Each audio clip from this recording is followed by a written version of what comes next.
શ્રી આચાર્ય સાહેબ, વંદનીય ગુરુજનો અને મારા વાલા મિત્રો, આજે લુઈ બ્રેલની 217મી જન્મજયંતિની નિમિત્તે આપણે સૌ એકત્રિત થયા છીએ. તો આજે મારે લુઈ બ્રેલના જીવન વિશે થોડીક વાત કરવી છે. લુઈ બ્રેલનો જન્મ 4 જાન્યુઆરી 1809માં પેરિસથી આવેલા નજીક ક્રુક્વે ગામમાં થયો હતો.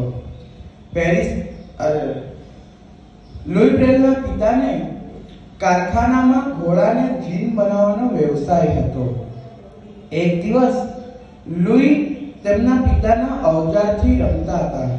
ત્યારબાદ એમની એક આંખમાં વાગવાથી એમને એક આંખની રોશની ગુમાવી બેઠા.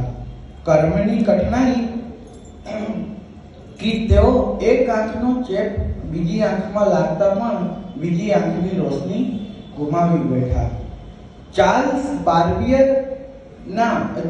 બાર્બિયરની 12 ટપકાની સાંકેતિક લિપિની મદદથી લુઈ બ્રેલે 6 ટપકાની લિપિ વિકસાવી.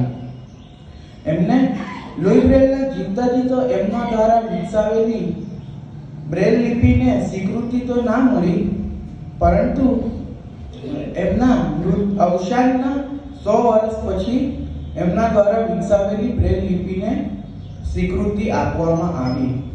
લુઈ બ્રેલને ટીવીના રોગના કારણે 6 જાન્યુઆરી 1852માં તેમનું મૃત્યુ થયું હતું.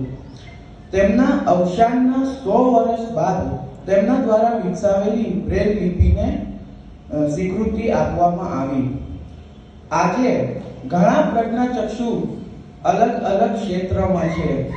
અગર આનો શ્રેય કોઈને જતો હોય તો ફક્ત ને ફક્ત લુઈ બ્રેલને. આજે ખરા દિલથી હું લુઈ બ્રેલને શ્રદ્ધાંજલિ આપું છું અને આપણા ઈશ્વર એવા લુઈ બ્રેલને સતસત નમન કરીને મારી વાણીને વિરામ આપું છું.